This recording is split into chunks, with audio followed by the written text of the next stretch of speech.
Early test screenings of Frankenstein were going so well in 1931 that producers switched gears immediately and said, we need to change the ending of this movie so that we can make a sequel including Dr. Frankenstein.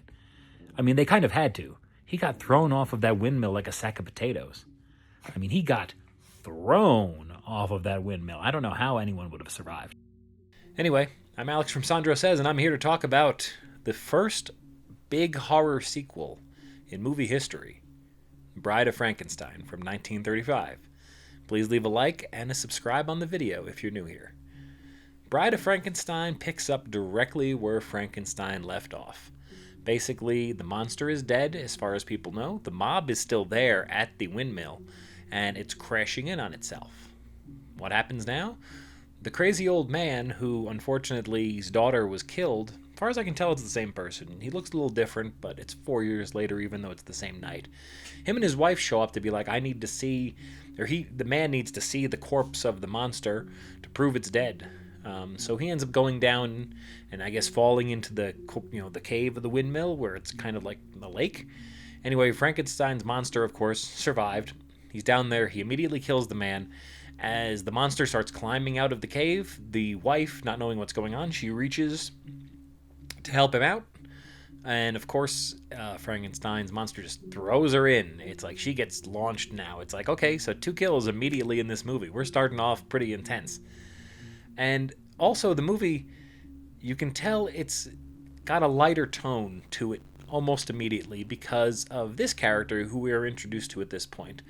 It's Minnie. It's one of the maids or servants or whatever for Frankenstein's castle. And it's played by Una O'Connor. She's a classic Irish actress. And she chews the scenery in a good way throughout most of this movie, or at least whenever she's on screen, you notice her. And she gives more color to the movie than the other movie had in its entirety. So you know that this is not just a dark and drab horror movie like the last one.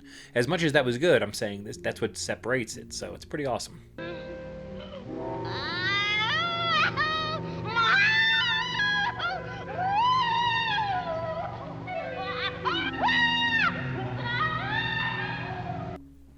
She escapes from her encounter with the monster.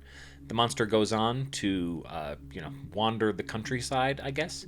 He ends up terrifying some people, and then, some townspeople, again, they pick up where they left off in the first movie. They capture him, they bring him into town, they torture him a bit, and then again he escapes. So now this time he escapes and he goes and wanders the farmlands or whatever until he finds a little shack with a blind old man in it. Now this is going to be pivotal for the monster and his growth. The old man here, it's kind of taken from the book. Bride of Frankenstein has a lot of elements in it from the book, Mary Shelley's Frankenstein, where I'm going to go through it as I'm talking about it as best I can remember. But in the book, Frankenstein has no early encounter. Basically, Frankenstein's monster has no early encounter with anybody, no fight like that. Frankenstein creates him, sees that he's a horrible creation, and basically, I forget if he lets him free or just doesn't destroy him. So he wanders the countryside, and that's where he comes upon an old man who befriends him. But again, the old man is blind, and he learns a lot of stuff from this old man. So same thing as in the movie. He meets this old blind man, and it's the only person so far throughout 2 movies who has not shown the monster like hatred and immediate fear. It's because he can't see his face. So through this, the monster learns about cigars, and he learns about drinking alcohol, and just he learns some basic language. And unfortunately, the old man, I guess his family comes back, or some hunters come by the shack to see, and because they can see what's going on, they're like, hey, that's the monster everyone's trying to kill. He's like, no, this is my friend, please don't do anything. Of course, through the commotion, the house gets lit on fire. The monster is trapped inside. The old man gets taken away, so he doesn't get to kill anyone here. But, the monster, again, he's left without a friend. He's left without anyone in his world. Everyone that sees him wants him dead, except for the guy who can't see. It's sad. Meanwhile, Dr. Frankenstein is still healing, and he definitely doesn't want to go back to his old work. However, an old colleague of his, Dr. Pretorius, a super evil character, he's like the opposite of Dr. Waldman from the first movie, where this guy has wild hair and Waldman was very, well kept. So this guy wants to, he's apparently done some other crazy experiments before. He's done something where he's shrunk people or captured them and shrunk them. I'm not sure exactly if he grew the people or he shrunk them. But either way, he's doing some crazy experiments, and he's like, hey, Frankenstein, we could be pals here and we could do even better work together.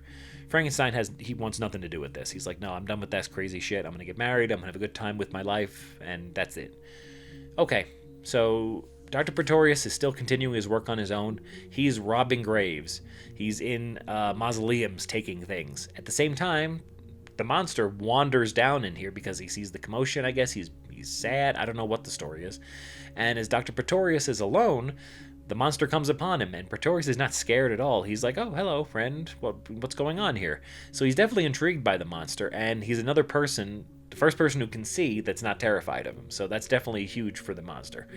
They end up becoming friends. They recognize that they have a common enemy in Dr. Frankenstein, so to speak, because the monster, when he hears the name, he's like, Frankenstein. He gets all mad because that's the man who created him and then tried to kill him and all that stuff. So Pretorius decides to use that to his advantage.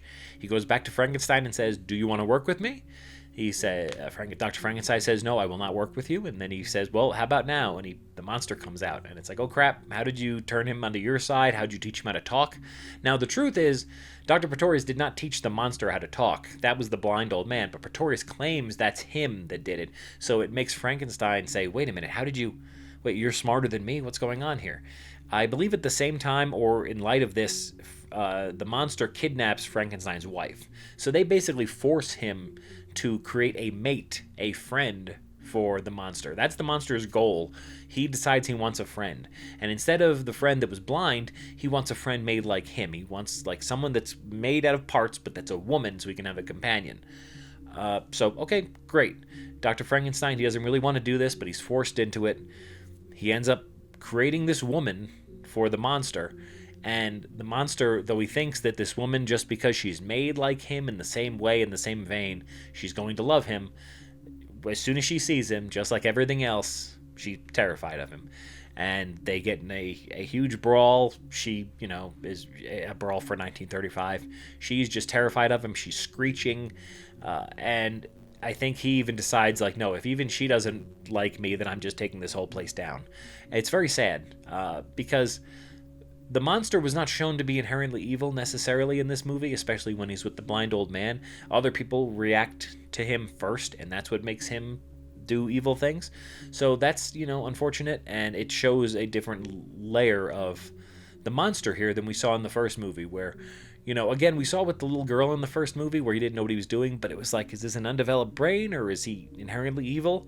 This one, he starts off just, he kills the man that falls upon him, but then, I don't know, maybe it's because the man screams and is terrified of him at the time. There's a lot of that stuff going on here.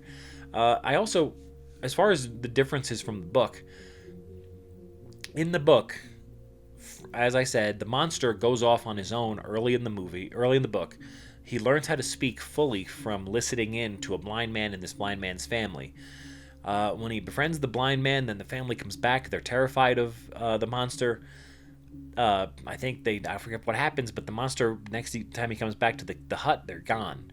So he decides he wants companionship. He tracks down Dr. Frankenstein, Dr. Victor Frankenstein in the book, and he says, I want a mate, and he explains all his reasons. He says he's alone, that you put me here on this earth, and no one wants to be with me, and no one wants to even talk to me. I need someone that I can be with. He says, I won't even be a problem to you. Me and her will go to South America. We will live on berries and, I forget what he said, acorns and berries or something. He's like, I have no interest in human flesh, so please do this for me. Dr. Frankenstein's like, okay, fine, I'll do it. If this will get you out of my hair and not have you kill me, fine, I'll do it. Dr. Frankenstein goes to a secluded island to do his work, and as he's doing it, he's having second thoughts. He's like, I can't let this creature get created, because what if it leads to the downfall of society and these two things end up ruling the world and, create a race of half-dead monster people? So as he's working, he sees through the window of his lab in the secluded island is the monster watching him, and it's like creepily smiling. So immediately, Dr. Frankenstein just destroys the work. So she never comes to life in the book. And then the monster comes out and is like, what did you do that for? I thought I told you. And he's like, I am not, it's not fair that I should be destined to be alone. So it's the same idea. He doesn't want to be alone in this universe. Problem is, in this universe, in the book, he waits until Dr. Frankenstein's wedding night and then kills his wife. So, and then Frankenstein goes on a crazy, mission to try to find him and kill him. And I believe, as the story is told, he dies on his... He can't ever finish the job of killing him. He dies before he even gets to him for another battle. And then the monster comes and is sad that Dr. Frankenstein is dead, because even though he hated him, it was the only person that ever kind of cared for him or had a connection to him.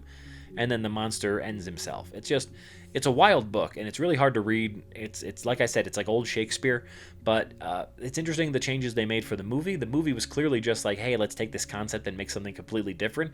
There's no equivalent for Dr. Pretorius in the book. There's no necessarily equivalent for a lot of the things that happen in the movie and the book. It's just a cool concept. And it's a great concept that's stood the test of time. I mean, The Bride of Frankenstein is one of the most notable horror visages, just her and her hair. It's become a common Halloween costume. It's probably almost as popular as Frankenstein. It's like probably Frankenstein, Frankenstein's monster, Dracula, probably 1 or 2, and then I think The Bride would be like 3, especially because women can always do it. You can get a crazy wig. It's really easy to do with the makeup, and she was an awesome character with her, her twitching and stuff. I really, there's a lot to love in this movie. It's more colorful, even though it's a black and white movie. It's more colorful, more adventurous than the previous movie. There's more interesting characters. You have, Dwight Fry comes back. He was the hunchback assistant named Fritz in the first movie. Now he's Carl in the second movie, and he's just an assistant again. It's like, Hollywood was this small back in the 30s? Another wild fact about this movie: they started filming in January 1935, and the premiere was April 1935.